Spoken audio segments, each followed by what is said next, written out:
Abra sua Bíblia comigo em Hebreus capítulo 12. Hebreus capítulo 12. Nós vamos ler dos versículos 1 ao 3. Hebreus capítulo 12, do 1 ao 3.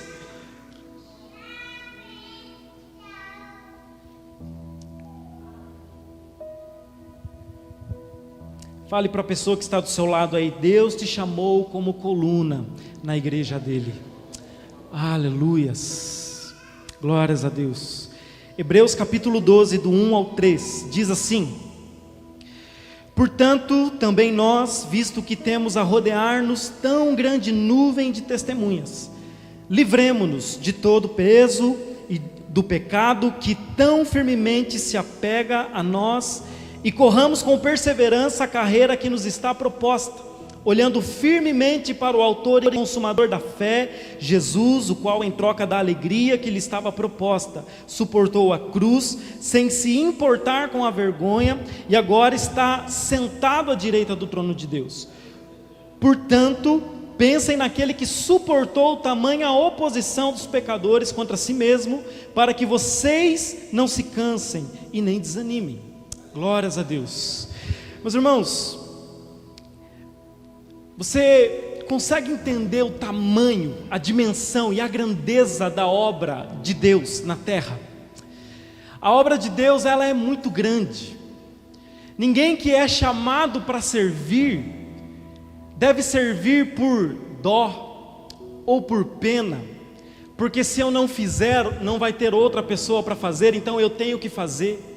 Ninguém deve servir por obrigação, né? Eu estou lá, então eu tenho que fazer. A obra de Deus, ela é tão grande que é a maior honra que nós podemos ter na nossa vida: servirmos na casa do Senhor, servirmos na igreja. Eu fico feliz de saber que vocês estão de jejum. É muito bom. Como o pastor já explicou, e com certeza já explicou várias vezes, a ênfase do jejum, porque nós jejuamos. Eu entendo que não existe nada absolutamente na terra, debaixo da terra ou em qualquer lugar do universo que possa impedir você de viver tudo que Deus planejou para que você possa viver. Nada, nem Satanás, nem mesmo os nossos pecados, as nossas falhas, os nossos erros. Nada pode nos impedir. O que realmente, a única coisa que pode nos impedir de receber de Deus é o orgulho. Por que eu estou falando isso? Mas pastor, o pecado atrapalha, ele é ruim, ele é maléfico, ele estraga a sua vida, estraga a vida das pessoas que estão ao seu lado, destrói casamentos, destrói coisas. Ele é ruim, mas quando você entende a graça de Deus lida com isso. Agora, a questão é que o orgulho, ele impede você de receber a graça de Deus. E é por isso que eu coloco o orgulho como a única causa que pode impedir você de viver o melhor de Deus, de viver uma vida abençoada, frutífera nessa terra. Porque o orgulho nos impede. A Bíblia diz que Deus, ele dá graça a quem? Aos humildes. Ele resiste aos soberbos, mas ele dá graça aos humildes. Pedro vai dizer que nós devemos nos humilhar debaixo da mão poderosa de Deus, e Ele ao seu tempo nos exaltará. Por que nós jejuamos? Porque o jejum, ele humilha a carne. Ele impede que nós vivamos orgulhosamente, confiando na nossa própria capacidade, na nossa própria força. Por isso, eu fico feliz de ministrar a uma igreja que está jejuando. Se você não começou, conversa com seu pastor, começa. Se você falhou, conversa com ele, começa de novo. Mas é importante, meus irmãos, é importante nós renovarmos a nossa mente. E Deus, ele nos chamou para uma grande obra, e sem essa capacitação de Deus é impossível fazer essa obra. Olha só, a vida dos discípulos, eles tiveram a melhor faculdade de todas. Passaram 3 anos e meio com Jesus, viram Jesus curar enfermos, viram Jesus purificar os leprosos, viram Jesus andar sobre as águas, eles viram Jesus fazer milagres, multiplicar pães e peixes, viram Jesus pregar, viram Jesus ensinar, eles tomavam café da manhã com Jesus, almoçavam, jantavam.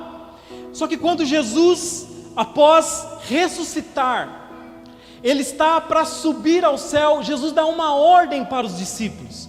E a ordem para os discípulos é: esperem, aguardem, até que do alto vocês sejam revestidos de poder, revestidos do Espírito Santo.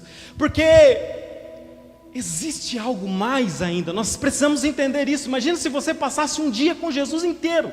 Você iria falar assim: uau, eu aprendi de tudo, porque eu passei um dia com Jesus. Não, gente, sempre existe algo mais. E é isso que Jesus estava falando para os seus discípulos: olha, vocês passaram 3 anos e meio comigo, viram tudo, mas existe algo mais. Por isso, é importante nós nos mantermos com fome de Deus, com fome da presença de Deus, com sede de Deus. Amém? Porque sempre vai existir algo mais. Então Jesus, ele falou: aguardem até que do alto vocês sejam revestidos de poder, então vocês serão minhas testemunhas, tanto em Jerusalém como em toda a Judéia, Samaria e pelos confins da terra.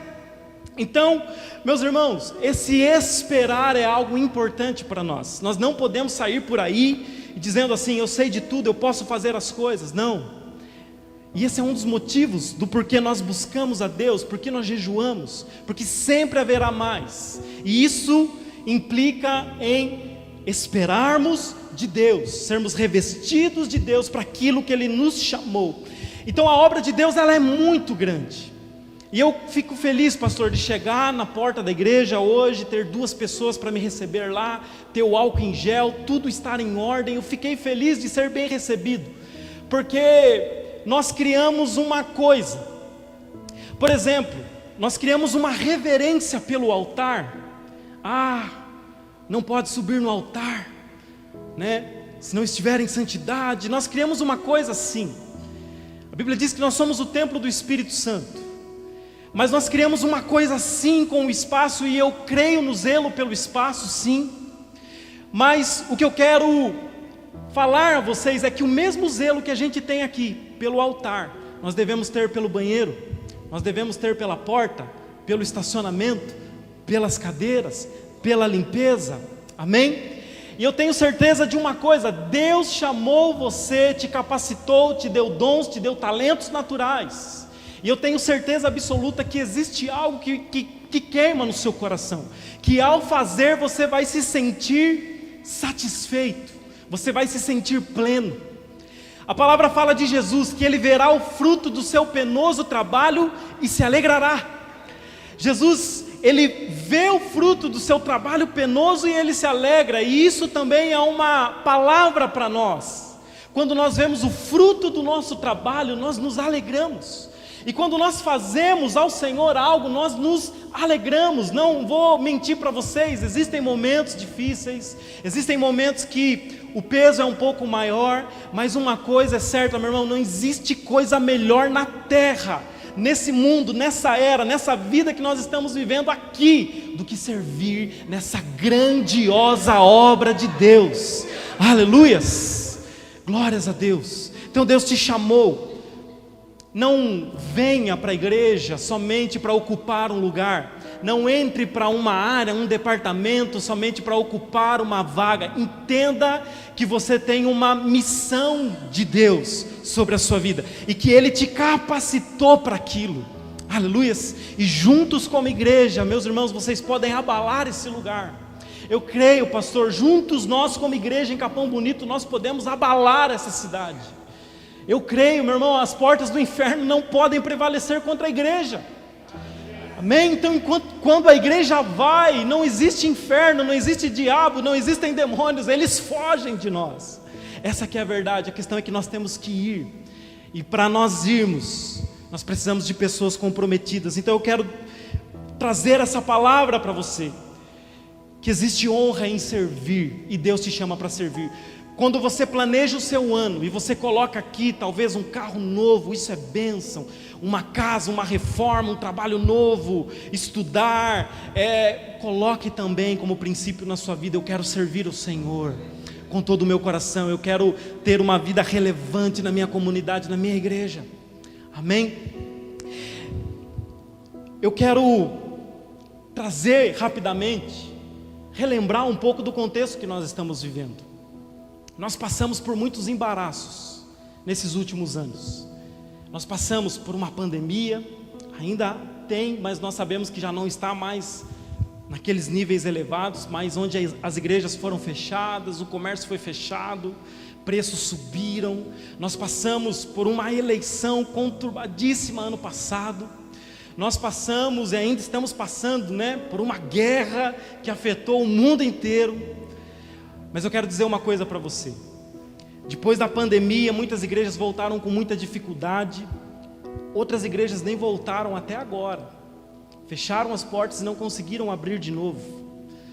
Mas eu quero dizer uma coisa para você. Tudo isso passou. Amém? Tudo isso passou, ficou para trás. Nós não podemos mais ficar focados nessas coisas. Por quê, pastor? Olha o que o texto vai dizer. No versículo 1. Que nós devemos nos livrar de todo o embaraço e do pecado que tenazmente nos assedia. Então nós precisamos entender que depois de tudo isso que nós enfrentamos, nós temos muitas coisas para corrigir, pessoas que perderam familiares, pessoas que até mesmo passaram pela doença, ficaram enfermos. Nós temos coisas a fazer, nós temos muito trabalho a fazer, mas nós precisamos entender que passou aquele momento, e agora nós precisamos cuidar, nós precisamos fazer, nós precisamos realinhar, nós precisamos de uma igreja que volte para o seu foco, porque todas essas coisas serviram como distratores nas nossas vidas. Então nós nos distraímos com muitas coisas, deixamos de olhar para o autor e consumador da nossa fé, e ficamos embriagados com o vinho do mundo, ao invés de permanecermos cheios do Espírito Santo de Deus. Então agora eu preciso trazer essa palavra para você, que é uma palavra que eu guardo no meu coração, tenho compartilhado na minha igreja, porque é algo que está no meu coração, e eu quero pregar algo que está no meu coração para vocês aqui nessa noite. E eu tenho falado isso, gente, passou, vamos olhar para frente. Sabe, os problemas que vocês enfrentaram como igreja nesse lugar, talvez em 1 ano, em 2 anos, em 5 anos, ou há 10 anos atrás, passaram, gente, acabou. Vocês precisam olhar para o novo que Deus está fazendo. Aleluias. Tem um irmão que vem pregar aqui, o irmão Oséias, creio que a igreja está familiarizado. Um dia ele foi pregar na minha igreja também, e ele me trouxe uma palavra profética poderosa para a minha vida. E ele disse assim, pastor, ele foi pregar lá, era o aniversário de 88 anos da igreja, e ele pregou, depois ele trouxe uma palavra para mim dizendo assim, pastor, Deus te chama como Noé. O maior desafio de Noé não foi construir a arca, mas foi o que ele faria depois que as águas do dilúvio baixaram, porque ele olhava para aquela arca e ela já não servia mais. Eu quero trazer essa palavra para vocês também, profeticamente. Isso faz parte do tempo que nós estamos vivendo. Tudo que nós passamos foi bom, nós podemos nos relembrar de coisas boas, com alegria. Das coisas ruins a gente tira a lição, mas a gente precisa entender uma coisa, passou. O nosso desafio é o que nós vamos fazer agora, amém? O tempo na arca acabou, e aquela arca que você levou a vida inteira para construir, talvez não sirva mais para agora, talvez não sirva mais para hoje. É um trambolho. Você consegue imaginar Noé olhando para um trambolho? Para que serve tudo aquilo lá? Vamos pegar as madeiras, vamos construir casas para os nossos filhos, para os nossos netos. A gente não pode ficar olhando aquele tempo. Quantos crentes vivem assim? Eu ouvi uma frase um dia que diz assim: crente saudável não vive na saudade. E essa é uma verdade, gente. Sabe aquele crente que só olha, aquele templo, aquele pastor, aquela igreja, aqueles irmãos, aquele mover, não está saudável. Essa pessoa, ela está doente espiritualmente. Gente, crente saudável não vive na saudade. Nós como crentes precisamos trazer uma nova mentalidade para o tempo de hoje. Qual que é essa mentalidade? É, o que vem agora é melhor. Amém? Qual que é o melhor culto da minha vida? Está sendo agora. Mas na hora que acabar esse culto aqui, qual que será o melhor culto da sua vida? Amanhã, o próximo. Você já tem que sair daqui já falando assim: o melhor culto da minha vida será amanhã, será na próxima semana. E nós precisamos trazer isso para a igreja, essa palavra de fé. Porque Deus, Ele é um Deus de coisas novas. Ele diz: eis que faço novas todas as coisas. Aleluias! Então nós devemos nos livrar desses embaraços, nos livrar dessas coisas e prosseguir a carreira que está proposta para nós. Então no meu plano de vida em 2023 eu preciso contemplar a minha vida ministerial. Eu preciso contemplar a minha vida, eu comigo mesmo, minha saúde, minha mente. Eu preciso contemplar a minha vida espiritual, podemos dizer assim, né? Minha vida devocional, de oração, jejum. Eu preciso contemplar a minha vida familiar, os nossos planos familiares. Eu preciso contemplar a minha vida profissional. Mas, meu irmão, a vida ministerial também precisa ser contemplada. Amém? Então é tempo de servir, é tempo de nós olharmos para frente, arregaçarmos as mangas e falar: o que virá daqui para frente será melhor, em nome de Jesus. Aleluias. Olha o que diz o verso 2 e 3, vai dizendo: olhando firmemente para o autor e consumador da nossa fé, Jesus, que em troca da alegria que lhe estava proposta, suportou a cruz.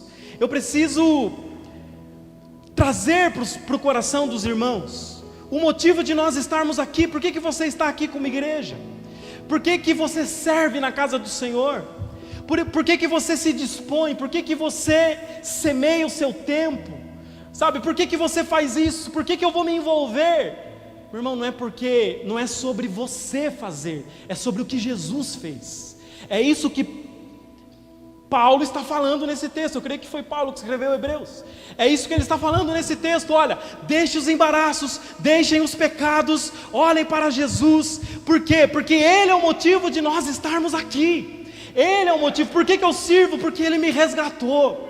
Por que eu amo a Deus? Porque Ele me amou primeiro. Por que eu faço algo na igreja? Porque Ele é o meu Senhor e Salvador, e a minha vida se completa nele. Então é sobre o que Ele fez, não sobre o que eu faço. Nós precisamos nos lembrar que é sobre Jesus. É tão bom estar nessa mesa aqui. Meus irmãos, nós estamos diante de uma mesa espiritual, e Jesus está sentado nessa mesa, e o melhor lugar para se estar é nessa mesa. Olha só o exemplo de Pedro. Pedro que dizia: eu vou até mesmo para a cruz, eu vou até mesmo para a morte contigo, Jesus. Ele confiava em si mesmo. Jesus falou: olha, você vai me negar, Pedro, Satanás vai te peneirar e você não vai passar do teste, mas eu vou orar para que a sua fé não se desfaleça. Jesus não fala assim para Pedro: Pedro, eu vou orar para que Satanás não te peneire. Jesus ele fala: eu vou orar para que a sua fé permaneça. Às vezes a gente é peneirado por causa do nosso próprio orgulho. Às vezes nós somos peneirados porque nós precisamos descer na sala do oleiro. A Bíblia não fala que Deus quebra o vaso, mas o vaso é que se quebra na mão do oleiro. Deus nunca vai humilhar ninguém, mas nós nos humilhamos debaixo da mão poderosa de Deus. Então Pedro, depois de falar isso, ele nega Jesus 3 vezes, aquela coisa toda, e ele está amargurado, ele está se sentindo culpado. Jesus ele morre, 3 dias depois ele ressuscita. O que acontece? O que Jesus deveria fazer com Pedro? O melhor amigo dele, um dos melhores amigos dele, um dos discípulos mais próximos dele, mas que o negou, que o deixou na hora que o calo apertou. O que Jesus deveria fazer? Deixá-lo? Jesus colocou ele na mesa.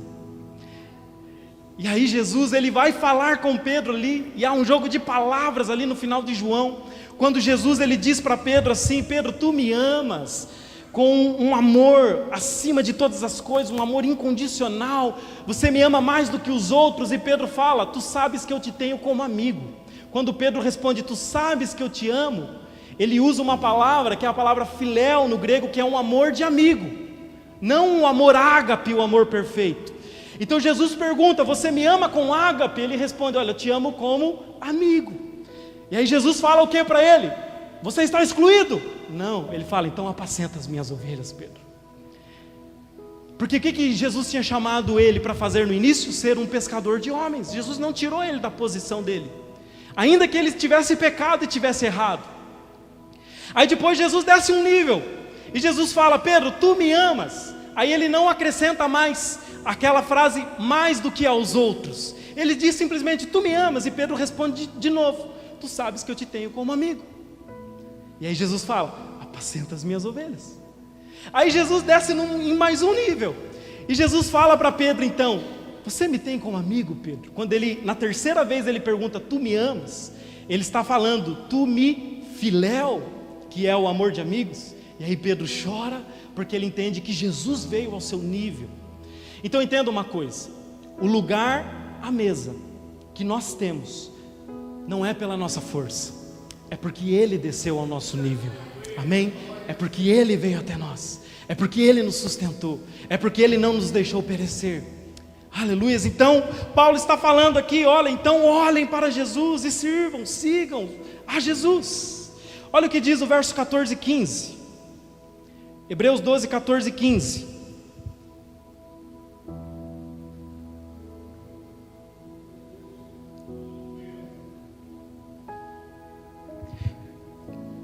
Hebreus 12, 14 e 15. Procurem viver em paz com todos e busquem a santificação, sem a qual ninguém verá o Senhor.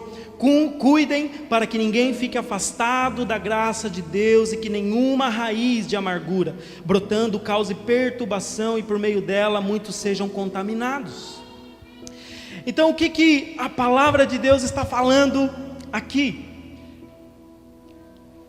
Está falando da raiz de amargura que não deve brotar no meio da igreja. E essa raiz de amargura aqui está lá em Deuteronômio 29.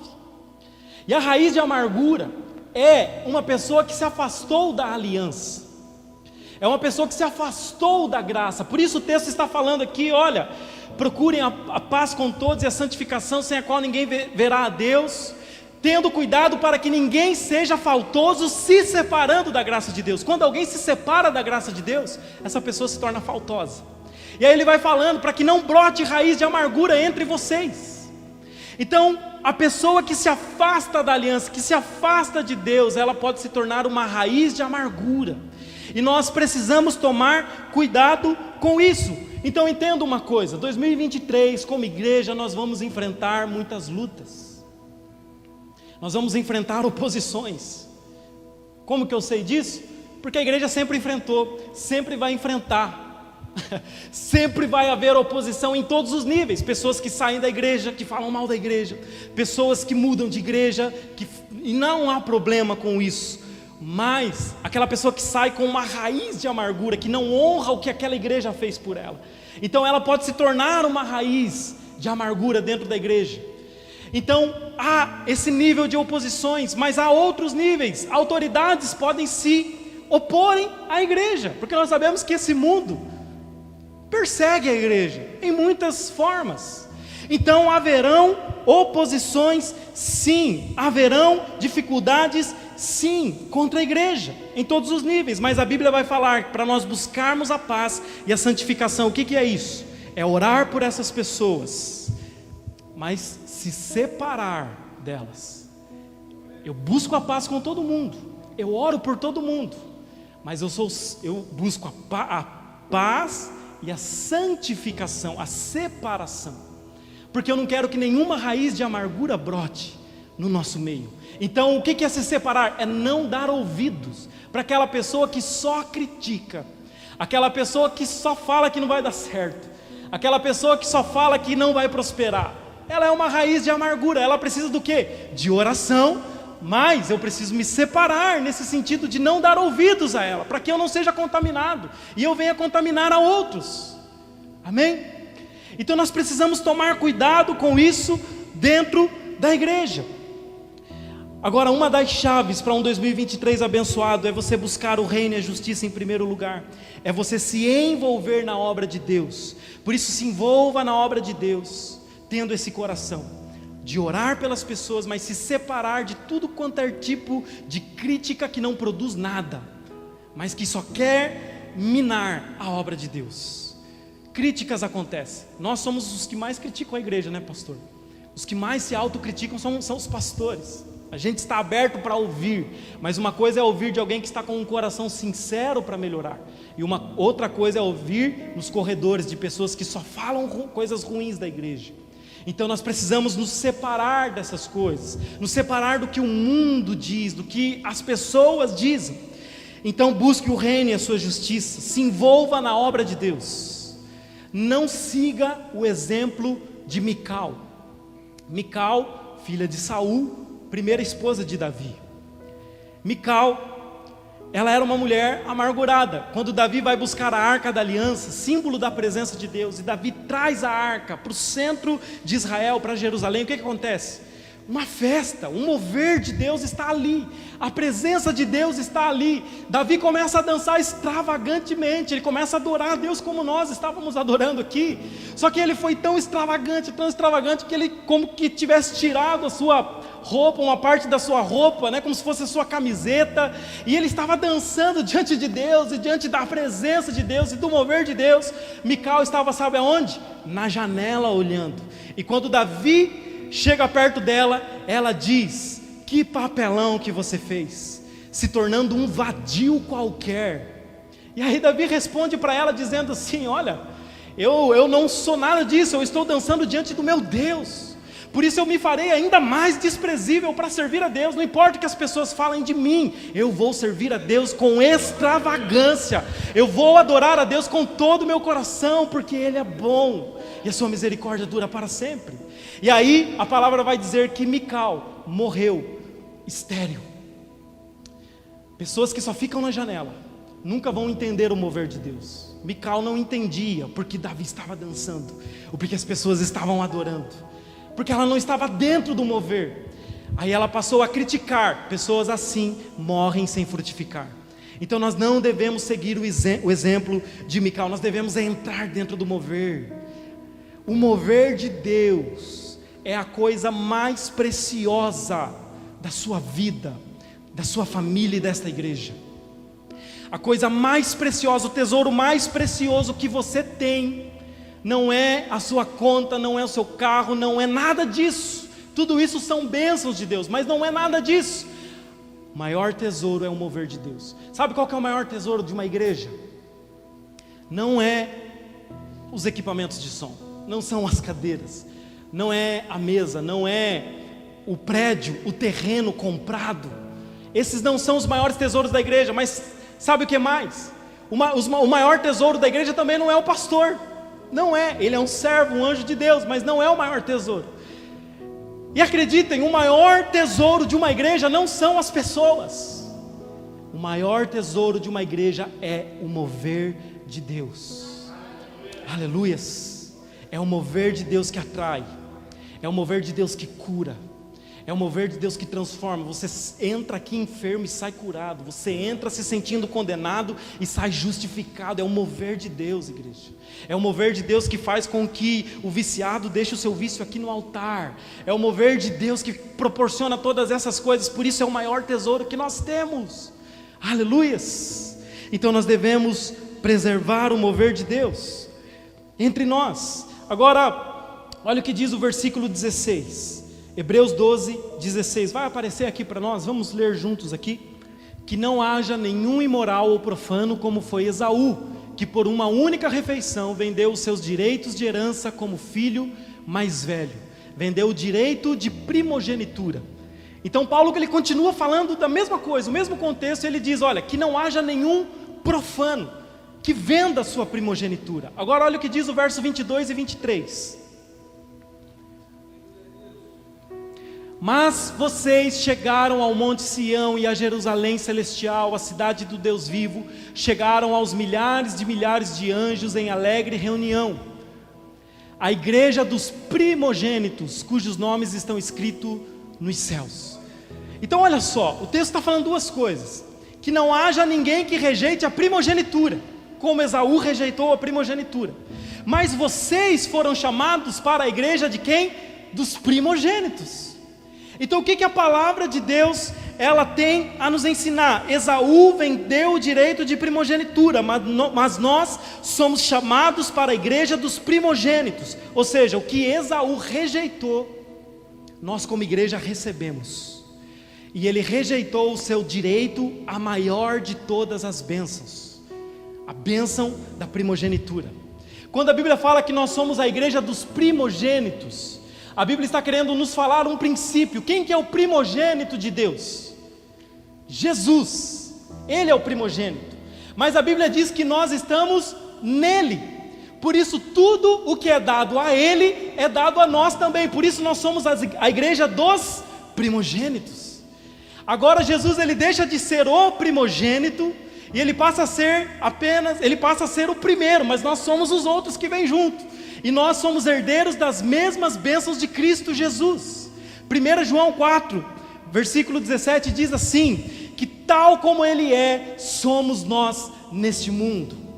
Olha só, como Ele é, somos nós neste mundo. Vai aparecer aqui para nós, 1 João 4,17, tal como Ele é, somos nós neste mundo. Ele é o primogênito, que tem direito a todas as bênçãos. Nós recebemos também todas as bênçãos pela graça, como igreja dos primogênitos. Olha o que o texto diz: dessa forma o amor está aperfeiçoado entre nós, para que no dia do juízo tenhamos confiança, porque neste mundo somos como Ele, tal como Ele é tal como Ele é agora, amém? No presente, glorificado, ressuscitado, acima de todas as coisas, tal como Ele é. Eu serei um dia, é isso que o texto está falando? Não, eu sou. Mas eu sou no Espírito. Não, neste mundo, amém? Então, tudo que Jesus tem por mérito, você tem pela graça. Jesus, Ele é filho, porque Ele é filho de Deus. Ele é abençoado por méritos, Ele nunca pecou, Ele nunca errou, Ele nunca falhou, Ele é perfeito. Ele é o Criador de todas as coisas, Ele é o próprio Deus, é mérito dEle. Agora eu e você temos todas essas coisas, somos filhos de Deus, justificados, santificados, pela graça que Ele nos deu, pelo favor que Ele nos deu, aleluias. Então nós temos a bênção da primogenitura, que é a bênção maior do Pai. O primogênito, ele assumia o lugar de autoridade do Pai. Então quando a Bíblia diz que nós somos a igreja dos primogênitos, está falando que o Pai nos deu essa bênção de assumir o seu poder e autoridade neste mundo, nessa terra. E nós não podemos ser como Esaú, profano, que rejeitou o direito de primogenitura. Busquem zelosamente os dons espirituais, a Bíblia diz. Muitos vão dizer, eu não preciso dos dons. Outras igrejas vão dizer, eu não acredito nos dons operando hoje em dia. Era para o tempo dos apóstolos. Eu não acredito em curar enfermos. Eram os apóstolos. São pessoas que rejeitam, mas nós não, meus irmãos. Nós recebemos por herança aquilo que Ele nos deu. Aleluias. Não podemos rejeitar então a autoridade, a posição, a identidade que Ele nos deu. Olha o que diz Efésios capítulo 1, versículo 20 a 23. Efésios 1, do 20 ao 23. Repita comigo, diga assim: eu recebo pela graça tudo que Jesus conquistou na cruz. Aleluias. É o nosso direito, é a nossa herança. Olha o que diz Efésios 1, do 20 ao 23. Ele exerceu esse poder em Cristo, ressuscitando-o dentre os mortos e fazendo-o sentar à sua direita nas regiões celestiais, acima de todo o principado, potestade, poder, domínio e de todo nome que se possa mencionar, não só no presente século, mas também no vindouro. E sujeitou todas as coisas debaixo dos pés de Cristo, e para ser o cabeça sobre todas as coisas o deu à igreja, a qual é o seu corpo, a plenitude daquele que a tudo enche em todas as coisas. Que texto fantástico, está falando do poder que Deus exerceu em Cristo, ressuscitando Cristo dentre os mortos e colocando Cristo, sabe como? Do jeito que você está aí agora, assentado à destra do Pai, acima de todo domínio, de todo principado, de toda potestade, de todo nome que se nomeie nesse século e no vindouro. Do que está falando? Acima da doença, acima da morte, acima da enfermidade, acima do câncer, acima de doenças crônicas, acima de todo o poder que Satanás pode exercer nesse mundo, acima de qualquer coisa. Jesus está acima de tudo, amém? Glórias a Deus. Ele está assentado acima de tudo. E o que você é? A Bíblia diz que você é o corpo de Cristo. Tem como separar o corpo do cabeça ou da cabeça? Nós somos um com Cristo. E ainda que você seja o mindinho do dedo do pé de Jesus, você está acima do maior dos principados e potestades, porque tudo está debaixo dos seus pés. Aleluias, glórias a Deus. Essa é a sua posição. Olha o que diz Efésios 2:6. Efésios capítulo 2, verso 6. Deus nos ressuscitou com Cristo. Lembra que o texto está falando do poder que Deus exerceu ao ressuscitar Cristo? O texto está falando, Ele também exerceu esse poder em você, te ressuscitando com Cristo, e com Ele nos fez assentar nas regiões celestiais em Cristo Jesus. Da mesma forma que Cristo está assentado numa posição de governo, eu e você estamos assentados numa posição de governo em Cristo Jesus, meus irmãos. Assentados. Estar assentado implica descanso. Por isso você não precisa se preocupar com o que vai acontecer no seu amanhã, porque agora você está assentado, reinando com Cristo. Reine com Cristo. Como que um rei reina? Através da sua palavra. Por isso a palavra de Deus vai dizer que a palavra está perto de ti, na tua boca e no teu coração. Portanto, se confessares Jesus como Senhor e Salvador da sua vida, você será salvo. E salvo ali não é a salvação futura que um dia estaremos com Cristo, é também, isso faz parte da nossa herança. Mas salvação é sozo, que significa bem-estar, saúde, plenitude de vida, em todas as áreas da sua vida. Então se você confessar com a sua boca, você recebe salvação em todas as áreas da sua vida. Meu irmão, eu quero uma vida extremamente abençoada. Na verdade eu já tenho vivido isso, mas eu sei que Deus tem ainda muito mais por fazer. E quando você vive uma vida abençoada, esse é o maior testemunho que você pode dar para o mundo. O mundo vai olhar para você e falar: que casamento abençoado e feliz, eu quero um casamento assim. Que família abençoada, que pessoa, ela passa por problemas, mas parece que ela nunca tem problema. Você já conheceu alguém assim? Você precisa ser conhecido como alguém assim, parece que não tem problema. Aí quando você conversa com alguém, você fala: não, eu tenho sim, mas eu não me desespero. Eu não me desespero porque Jesus está comigo no barco. Isso não importa a tempestade, eu estou com Ele. Aleluias. Então nós estamos nessa posição onde nós reinamos, onde nós governamos. Cristo edificou a igreja. A igreja não é minha, a igreja não é do pastor Eliseu, a igreja também não é sua, a igreja é de Cristo Jesus. Aleluias. Lá em Mateus 16:18, Jesus diz: em verdade te digo que tu és Pedro, e sobre essa pedra eu edificarei a minha igreja. Eu edificarei a minha igreja. Sobre essa pedra que ele está falando ali é a revelação que Pedro teve: tu és o Cristo, o Filho do Deus vivo. Então Jesus está falando sobre esta revelação: Pedro, eu edifico a minha igreja. Por isso a Bíblia vai falar que a igreja é edificada, fundamentada em Cristo Jesus, e ninguém deve lançar outro fundamento. Aleluias. Então Cristo edificou. O que isso significa? Deus te chama para uma grande obra. Deus te capacitou, Deus te deu poder, Deus te deu autoridade. Você é cheio do Espírito Santo, você é cheio da unção de Deus. Você pode fazer coisas maravilhosas, mas a igreja não pertence a você. Por isso a gente precisa em alguns momentos deixar as nossas preferências de lado. Ah, mas eu queria a igreja assim, cantando músicas assim. Você já parou para conversar com o seu pastor qual é a visão que Deus tem colocado no coração dele? Você já conversou com a liderança? Você já fez isso? Porque a gente corre esse risco. Ah, não é do meu jeito, eu vou para outro lugar. Não é da maneira que eu quero, eu vou buscar outro que pregue o que eu quero, que faça do jeito que eu quero.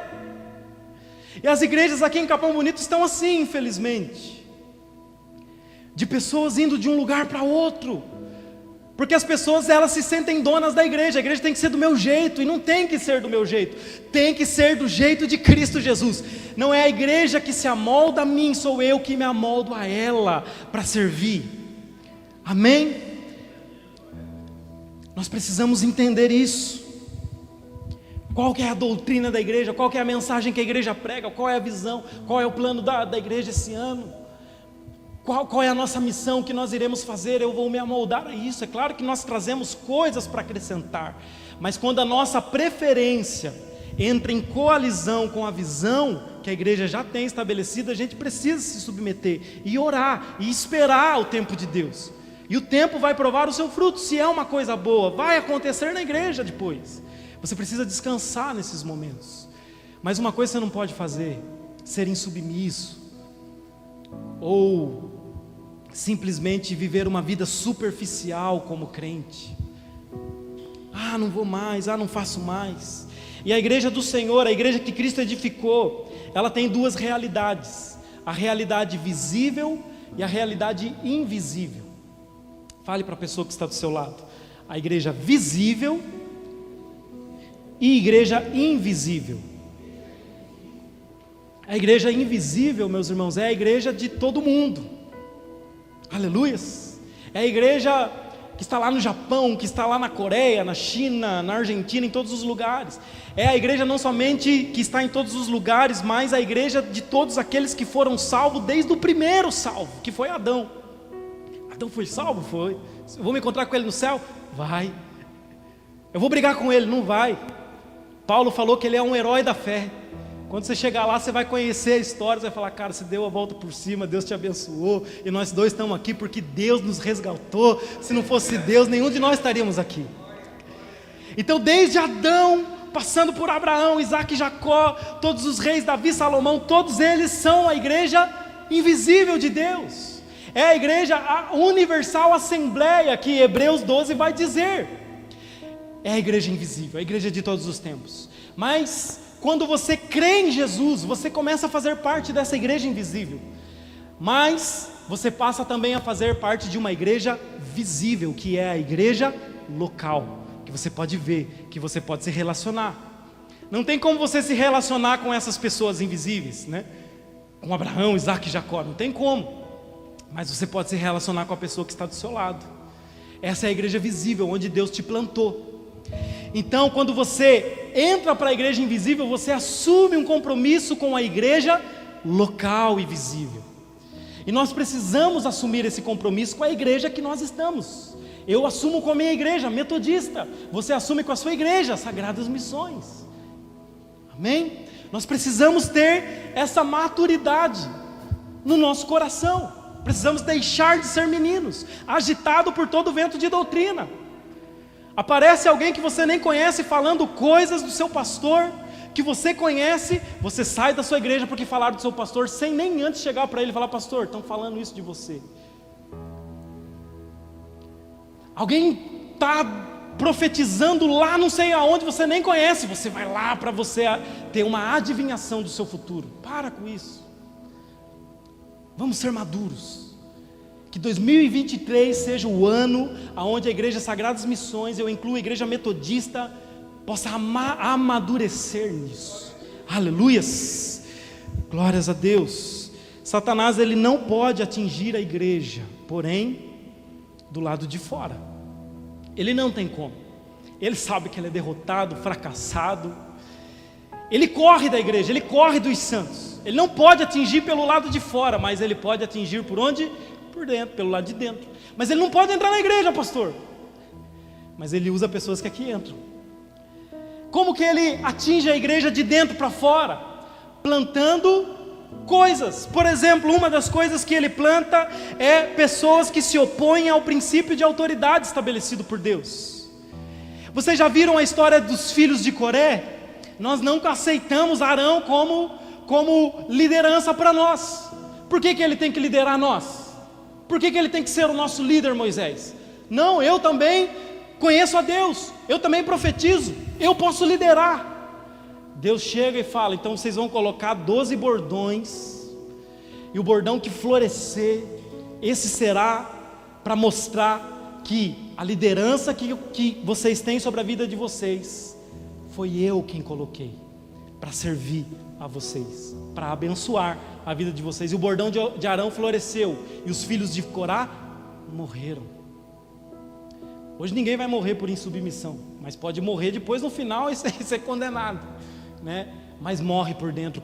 Quando nós não somos submissos, meus irmãos, nós morremos por dentro. A melhor coisa que tem é você ter alguém em quem você pode confiar, com quem você pode se abrir, com quem você pode contar e falar: cara, me ajuda nisso daqui. É a melhor coisa. E Deus estabeleceu os pastores, Deus estabeleceu a liderança da igreja, outras pessoas que podem não ser líder de cargo, mas que têm maturidade, que está sob a orientação do pastor para te ajudar. Então, Satanás ele faz isso. Outra coisa que ele faz é plantar discórdias. Ele coloca a competição ao invés da cooperação. Ele coloca o cargo ao invés da alegria do servir. O cargo se torna mais importante, a posição é mais importante. Não, meu irmão, você não precisa de um cargo para servir.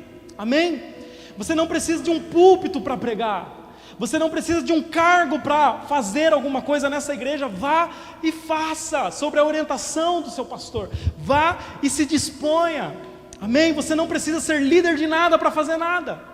Só se disponha. Só se disponha para a grande obra que Deus te chamou. Então, preservem a unidade nesse ano, nessa igreja, que essa também possa ser um desejo nosso. Vamos preservar a unidade na nossa igreja, vamos andar junto, vamos comer junto, vamos andar de casa em casa, vamos tomar café na casa do pastor, na igreja, vamos tomar café na casa do irmão, vamos lá na casa daquele irmão que está afastado, não para julgar, mas para tomar um café com ele, falar o quanto Jesus é bom e falar que ele é importante para essa igreja. Vamos andar juntos em unidade, aleluias. E indo aqui para o encerramento, meus irmãos, Jesus ele edificou a igreja, e ele deu dons à igreja, e a palavra fala que ele estabeleceu uns para apóstolos, outros para profetas, outros para evangelistas, outros para pastores e mestres. Amém? Só que quando nós falamos essas palavras, a ideia que dá é de título: o apóstolo, o profeta, o pastor, o evangelista, né?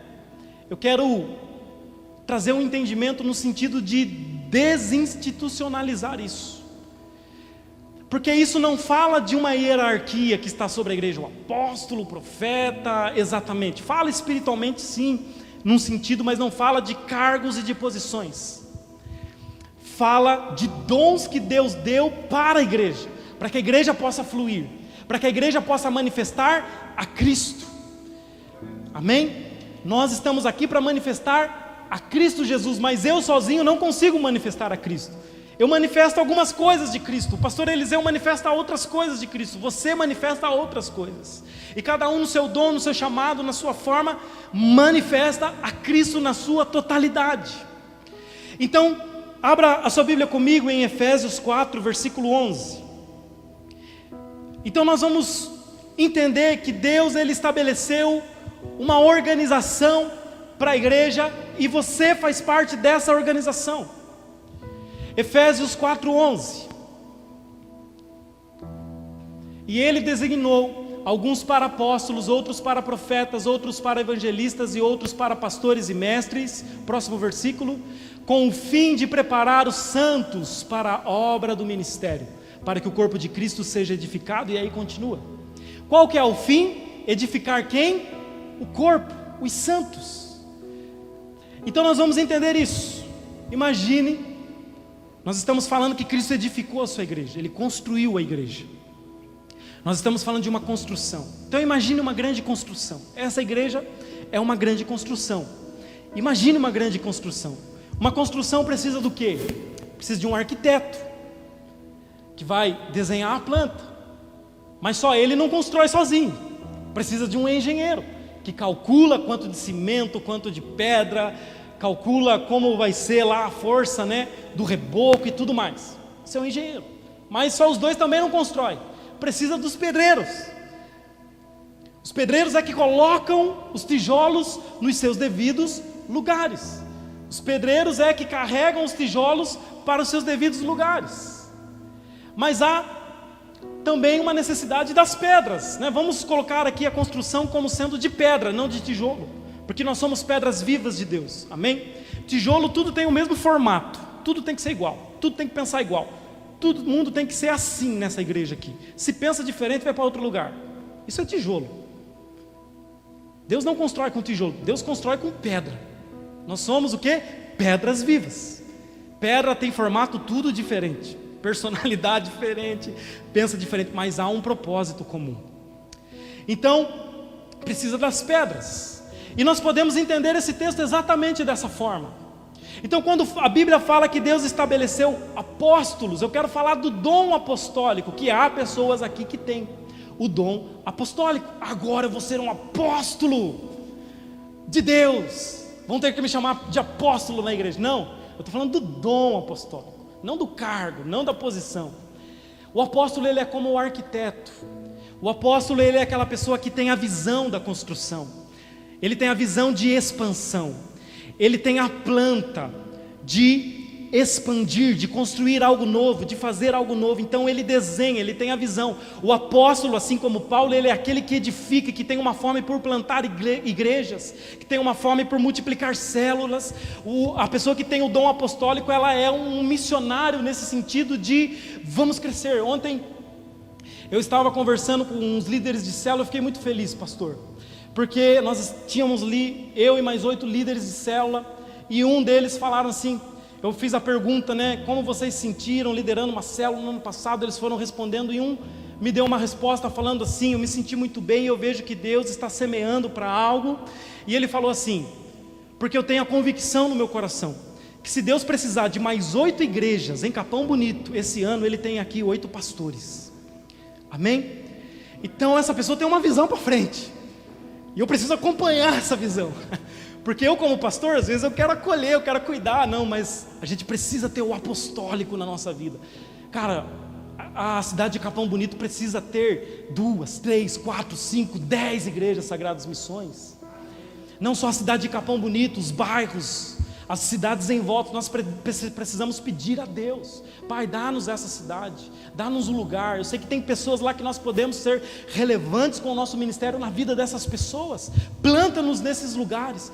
O apostólico, ele tem esse dom de expansão. Ele é como o arquiteto, mas ele não faz sozinho. Tem o engenheiro é como se fosse o profeta. Porque o engenheiro, ele faz o quê? Ele calcula e ele dá as direções para o pedreiro. Ele fala para o pedreiro, você vai fazer assim, assim, assado. É assim que você tem que fazer, é assim, essa quantidade de cimento, essa quantidade de areia, é assim que você vai fazer. O profeta, ele é essa pessoa de Deus. Só que ele não anda sozinho. Ele pega a planta do apóstolo. Ele não fala as coisas da cabeça dele, das visões sobrenaturais que ele teve. Não, tem uma planta e a planta está aqui. Amém? Então ele pega essa planta e ele traz essa direção para a igreja. O apóstolo é aquele que diz assim, cara, nós estamos com um projeto e Deus me falou no coração que nós precisamos fazer isso. Ele dá uma direção clara para a igreja. Este é o profeta. Olha, esse é o ano de nós transbordarmos da graça. Esse é o ano de nós falarmos mais profundamente do Espírito Santo. Ele diz, olha, Deus falou comigo. O profeta, ele tem esse dom do direcionamento. Então se a igreja está sem direção, é porque falta dons proféticos na igreja. E aqui eu sei que Deus chamou profetas nesse lugar, amém? Mas a construção precisa também dos pedreiros. Os pedreiros, e eles são maravilhosos. Vamos colocar aqui como o primeiro pedreiro o evangelista. O evangelista, ele é um tipo de pedreiro. O que o evangelista faz? Ele vai, pega as pedras e traz para a igreja. Ele não se preocupa se a pedra está lavada, ele não se preocupa se a pedra está pontuda, ele não se preocupa se a vida... Ele só tem uma coisa no coração dele: eu vou pegar pessoas e vou trazer para esse lugar. Eu vou preparar a igreja para ser uma igreja evangelística. O evangelista, ele é assim. Então o evangelista, ele traz pedras, mas isso não é suficiente, porque as pedras chegam todas sujas, pontudas, com problemas. Então precisa de alguém para lavar as pedras, para tirar as pontas que não servem. Quem é esse? O mestre. O mestre, ele chega e ele, na doutrina, na palavra, ele ensina aquelas pedras que chegaram. Ele ensina aquelas pessoas e fala, eu preciso cortar isso aqui, você precisa tirar isso da sua vida, sabe, seu casamento é assim, sua vida emocional precisa ser dessa forma. E ele vai trabalhando na palavra de Deus para trazer uma melhora para aquelas pedras, vamos colocar dessa forma. Agora, ainda assim essas pedras estão montuadas lá fora. Precisa de alguém para pegar essas pedras e colocar no seu devido lugar. E essa pessoa é a pessoa que tem o dom pastoral. O pastor, ele pega a pedra morta, porque a pedra que está fora de uma construção, ela é uma pedra morta. Ele pega essa pedra e ele coloca no seu lugar. O pastor, ele tem essa visão, olha, você é nesse lugar aqui, Deus te chamou para isso. Sabe, você pode me ajudar dessa forma aqui. Você pode fazer isto nesta igreja aqui. Ele vai colocando as pedras no seu devido lugar. Ele acolhe as pessoas. Porque a melhor coisa que deve ter para uma pedra é estar numa edificação grande. Não é ficar num monturo ali jogado de lado. Então a pessoa se sente acolhida pelo pastor. Então, quando Cristo edifica a igreja, Ele dá dons à igreja, e todos esses dons precisam caminhar juntos. Então, um dos planos que você deve ter para o ano de 2023 é descobrir o seu dom ministerial. Será que Deus tem um dom apostólico, profético, evangelístico, pastoral ou de ensino para mim? Você deve querer descobrir qual é a sua identidade. Porque quando a gente não descobre a nossa identidade, a gente entra em crise. A gente olha o profeta, a gente se sente mal por não ser profeta. A gente olha o pastor indo atrás de um monte de gente, visitando o hospital, a gente fala, eu não tenho essa capacidade. Eu não consigo, não tenho vontade, a gente se sente condenado. Porque a gente talvez seja um evangelista. A gente quer ir para a rua, a gente quer fazer outras coisas. Então, que esse seja um plano. Deus tem sim um ministério para você. Ele deu dons aos homens, e todos os que fazem parte da igreja fluem em um desses dons pelo menos. Eu creio que você tem um dom principal, mas você pode fluir nos outros, porém não sempre. Por exemplo, eu sou pastor, mas porque eu caminho com alguém que tem um dom apostólico, eu fluo no apostólico. Eu quero expandir, eu quero crescer, eu quero organizar. Porque eu caminho com o profeta, eu também profetizo, porque eu bebo das águas do rio que ele tem para a minha vida. Mas a minha identidade é ser pastor. Então você precisa se entender dessa forma no corpo de Cristo. Deus te chamou, Deus te identificou, Ele te deu uma identidade. Antes de começar o mundo, Ele sonhou com você, e Ele planejou você.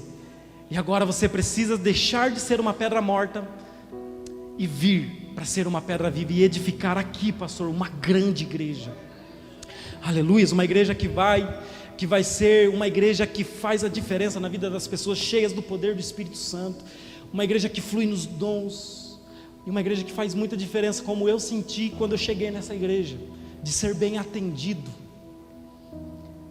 Sabe, isso marca a vida de pessoas. Uma pessoa, um visitante. Quantos aqui já visitaram outra igreja? Levante a mão. Você se sente meio mal, né? Até eu como pastor, às vezes chego em algumas igrejas, eu fico meio assim, meio acanhado. Então imagina para o visitante, que às vezes nem gosta muito de igreja, chegar numa igreja. Ela precisa chegar aqui e ser recebida, cara, com um abraço, com um amor, com um carinho. De repente ela precisa de água. Você fala para ela, fica sentada aí. Você vai lá e pega o melhor copo, a melhor bandeja, não vai dar copinho descartável para ela. Você pode até fazer isso, ou falar para ela, a água tem lá. Você vai saciar a necessidade dela, mas você vai deixar de marcar uma vida. Agora você vem com uma bandeja, com um copo, e você dá a melhor água, na temperatura certa, a pessoa toma, ela vai falar, cara, que fico até constrangido. Sabe, servir marca pessoas, e está no nosso DNA servir. Meus irmãos, e esses dons, eles podem estar neutralizados na sua vida. Você tem eles, sempre teve, mas eles podem estar lá neutralizados na sua vida. Eles só vão ser reativados pelo batismo no Espírito Santo. Eles só vão ser reativados por um novo encher do Espírito Santo. Eles só vão ser utilizados quando você receber os dons do Espírito Santo, que são diferentes dos dons ministeriais. Os dons ministeriais é aquilo que você é. Os dons do Espírito Santo é o que você recebe, é o que você pede e você recebe. A Bíblia ela vai falar de vários dons, e quando a Bíblia fala dos dons, a palavra dom é carisma.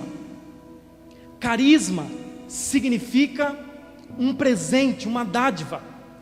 Não é para o melhor desta igreja, não é para o mais bem sucedido dessa igreja, o mais espiritual dessa igreja, é para quem crê. Paulo vai dizer, busquem os melhores dons. Quais são os melhores dons, pastor? É aquele que vai ser bom para ser utilizado aqui.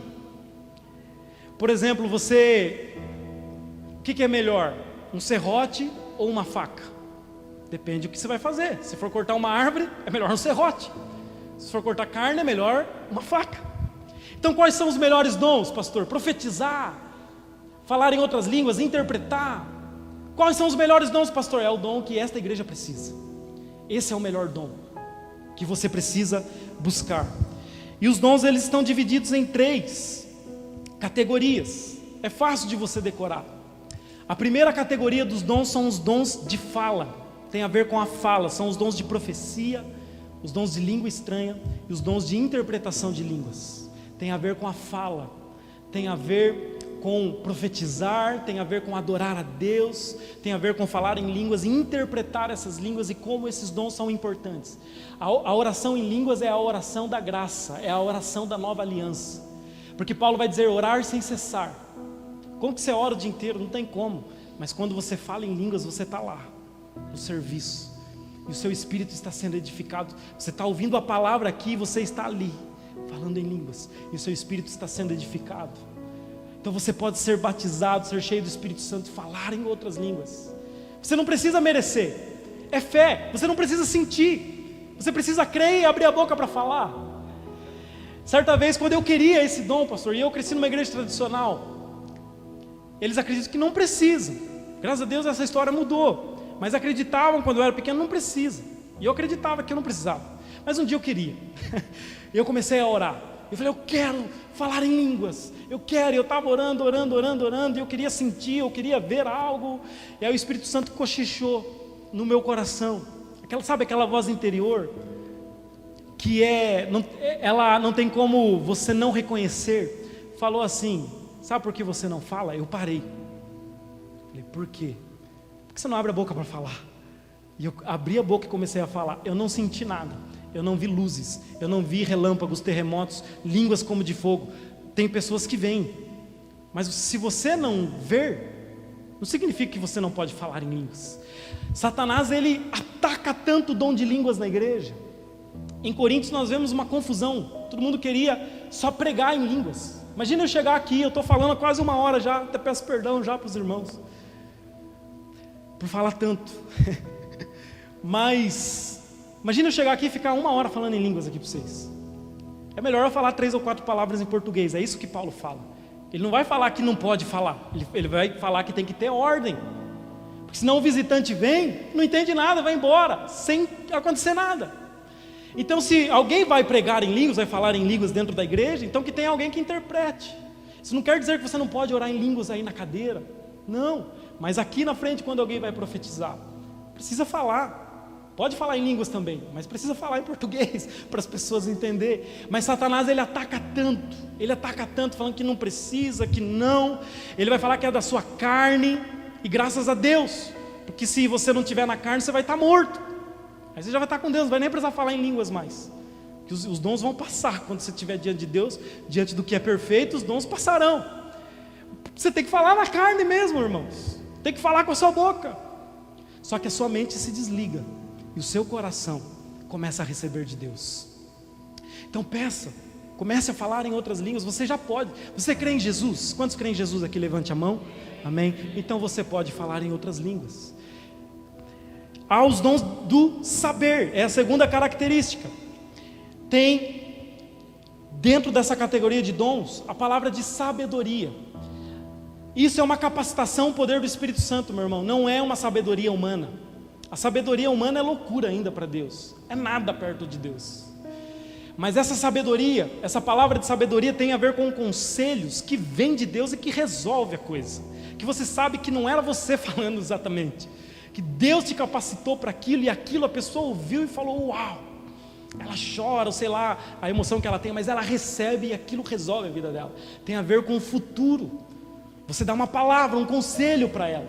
Isso é a palavra de sabedoria. Tem também a palavra de conhecimento, que é diferente, tem a ver com o passado. Por exemplo, você pode estar conversando com alguém na rua, em qualquer outro lugar. Entenda que os dons, eles não são uma chavinha de ativar ou desativar. Se você está no Espírito, você pode fluir nos dons em qualquer lugar. Amém? Não somente na igreja.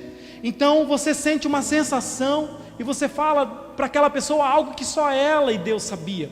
E quando você fala, aquela pessoa sabe que era Deus, é uma confirmação. E aí então você ora com ela. Essa é a palavra de conhecimento. Jesus fez isso com a mulher samaritana, ele disse: olha, você já teve 5 maridos, e o que você tem agora não é teu. Era uma palavra de conhecimento. Jesus teve essa palavra de conhecimento, e aquela mulher reconheceu: ele é o Messias, ele é o Filho de Deus. Então, quando você tem uma palavra de conhecimento, tem a ver com um conhecimento que só Deus tem daquela pessoa. Por que Deus libera isso para você? Porque de alguma forma você ama aquela pessoa, você tem um amor por aquela pessoa. Então Deus libera para você algo muito íntimo, algo muito particular, que confirma no coração dela. E ainda dentro dos dons de saber, tem também o dom de discernimento de espírito. Também está dentro dos dons do saber. Como é importante. Discernimento de espírito não é só ver demônios. É sim. Às vezes você vai conversar com uma pessoa, você já sabe. Mulheres têm muito isso. A minha mulher tem isso. Né? Alguém está te bajulando, a coisa não está legal, tem alguma coisa nessa pessoa. Sempre dá certo. Em algum momento, aquela pessoa, ela frustra, mas ela não me frustra no sentido de eu ficar frustrado, mas ela faz alguma coisa. É um discernimento de espírito, mesmo que a gente tentou trabalhar com aquela pessoa, não deu certo. Mas não é somente ter a noção de demônios, coisas assim, é também ter a noção dos anjos que estão acampados ao nosso redor. Isso é o dom de discernimento de espírito. É você ter a noção exata. Um dia eu preguei sobre os anjos na igreja e isso não parou na minha vida. Eu tenho a noção exata dos anjos que estão ao nosso redor. Sabe? Então é você ter essa noção exata do mundo espiritual, que batalha, que luta por nós. É você chegar num ambiente e você saber se ali quem está operando é um espírito demoníaco ou é o Espírito Santo de Deus. Então esse é o discernimento de espírito, é preciso ter isso, os dons de saber. E por último, a última categoria, os dons de poder. Aqui está os dons da fé, dom de curar, os dons de curar e o dom de maravilhas, operar maravilhas. O dom da fé é diferente da fé que salva. A fé que salva todos nós recebemos. Quando nós ouvimos a palavra de Cristo, uma fé brota no nosso coração e nós recebemos aquela fé, nós cremos e somos salvos.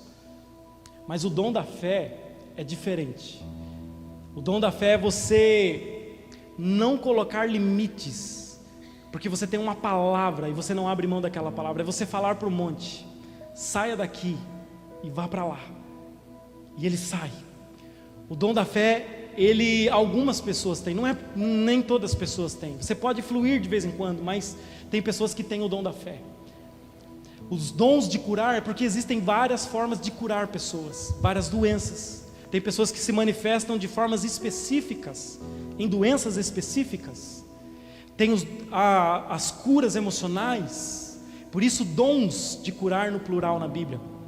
E os dons de maravilhas são dons assim, de repente uma perna crescer, pessoas que são mancas. Não é apenas uma cura natural, sabe, algo que está deformado voltar ao seu estado original. Esses são os dons de maravilhas. E a questão é, meus irmãos, Deus edificou a sua igreja, Ele nos chamou para essa grande obra.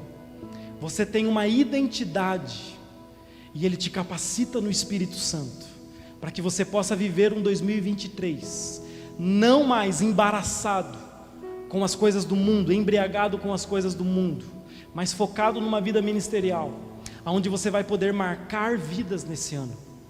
Aleluias.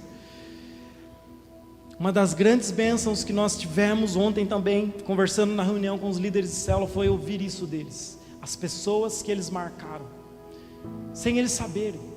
Eu falei: gente, vocês estão marcando vidas. Sabe, se vocês puxarem na memória de vocês, vocês marcaram vidas esse ano. Quantas pessoas passaram por aqui? Talvez você diga assim: mas passou, não permaneceu. Não tem problema, foi marcado aqui. Nós somos chamados para essa grande obra. Amém? Então nós temos a bênção da primogenitura. E a bênção da primogenitura envolve tudo isso. Você pode pedir e receber.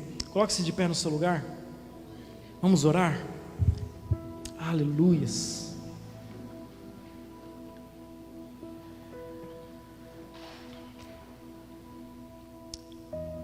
Como que eu sou cheio do Espírito Santo?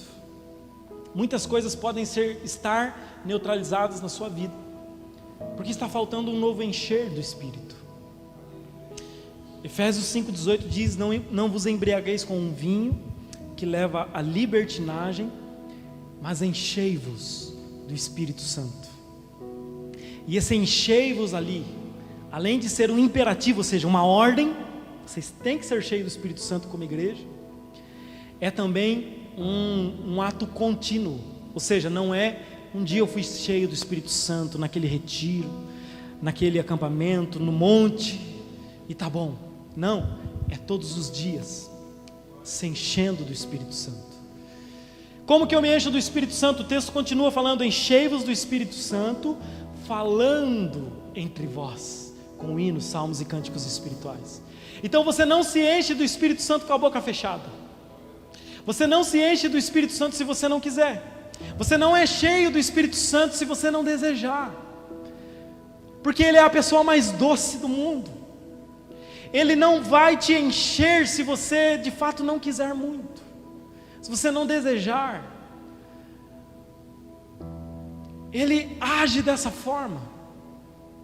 Então comece agora a adorar a Jesus. É a única coisa que você vai fazer. Não se preocupe, não busque nada, não busque emoções, elas podem vir. Não busque coisas, por exemplo, falar mais alto, isso pode acontecer, não precisa controlar também. Mas não se preocupe com isso. Comece a adorar a pessoa de Jesus, que te chamou, que te resgatou, que te tirou do império das trevas e trouxe você para o reino do Filho do seu amor. Comece a adorar Jesus, que levou sobre si as nossas dores e as nossas enfermidades. Comece a adorar a Jesus, que levou os nossos pecados. Todos os seus pecados foram pregados no madeiro, e Ele encravou, Ele colocou no madeiro as nossas dívidas. A Bíblia diz: e hoje Jesus, Deus, o Pai, o Filho e o Espírito Santo olham para você, e eles podem dizer: não há condenação sobre você. Não há condenação sobre você. O sangue de Jesus, o sangue mais perfeito, puro, te reme de todos os pecados. Ele não apenas te cobre os seus pecados, Ele arranca os seus pecados, Ele lava você dos seus pecados. Bem-aventurados aqueles que alvejaram as suas vestes no sangue do Cordeiro. Ei, Jesus, Filho de Deus, receba toda a honra e toda a glória, todo louvor. Nesse ano de 2023 eu quero parar em todos os dias da minha vida para contemplar quem Tu és, para declarar a Tua grandeza, para dizer que eu estou seguro nos Teus braços. Oh, calabasturi cantaralada cheia. Oh, eu quero olhar para o autor e consumador da minha fé, aquele que gerou e que consumou a minha fé, aquele que é por mim, que venceu as minhas guerras e batalhas, aquele que vai à minha frente, aquele que me capacita. Eu quero olhar para você, eu não quero olhar para os problemas, eu não quero caminhar de acordo com a visão natural da terra, olhando para os problemas, olhando para o que não dá certo e apenas profetizando e falando que nunca vai dar certo, que é sempre assim. Não! Nós reinamos pela palavra, por isso nós precisamos olhar para Jesus e falar: já deu certo na minha vida. Ei, calamastei, cantaraladassui. Você reina pela palavra, meu irmão, minha irmã. O mundo foi criado pela palavra de Deus. Tudo que veio a existir, tudo que você vê, até mesmo o que você não vê, veio a existir pela palavra de Deus. E aonde que está essa palavra? Perto de ti, na tua boca e no teu coração. Por isso confesse, por isso declare, porque quando você fala, mundos são criados, ambientes são criados. Comece a declarar sobre a sua vida agora. Declare: pai, eu tenho uma família abençoada. Pastor, mas eu não estou vendo isso. Não importa o que você vê, o que importa é o que você crê, porque o justo não vive pelo que vê, o justo vive pela fé. Então declare um casamento abençoado, filhos que crescem na casa, no altar do Senhor. Comece a declarar sobre a sua casa: os anjos estão guardando a tua casa, meus irmãos. A Bíblia diz que o anjo do Senhor acampa ao redor daqueles que temem. Ei, calanastoer, elebachuri, cantaralabastoi. Oh, meu irmão, não importa os principados, potestades, aquilo que você tem enfrentado, o maior é Deus na sua vida. Oh, calamachei, cantaralavassui, kendaralamassoi. Oh, calamachi, andaralanassui. Quando se lembram da história de Eliseu e o seu discípulo, Eliseu estava cercado por um grande exército numa cidade pequena, não tinha escapatória. O seu discípulo vem até ele e diz: nós estamos cercados, tudo acabou, como que a gente vai fugir desses cavalos, desses carros, desses cavaleiros? É como se Eliseu sorrisse. Ei, calanastuque. Por que você está sorrindo? Eu vou orar e Deus vai abrir os seus olhos. E Deus abriu os olhos daquele discípulo. Quando ele olhou, uma multidão de anjos, de carros e cavaleiros de Deus. Ei, calabachei. Ei, candaraladaçui. Pai, eu oro, Pai, no nome de Jesus nessa noite. Abre os olhos dos teus filhos. Pai, aqueles que estão vendo o problema financeiro, que eles possam olhar e ver a provisão agora em nome de Jesus. Um crescimento no trabalho, uma nova profissão, Pai, uma porta de emprego aberta. Nós somos supridos pela tua abundante graça. Em nome de Jesus, a sua promoção não depende do teu patrão, não depende de pessoa nenhuma. É favor de Deus sobre a sua vida e Ele quer te dar favor. Pai, nós declaramos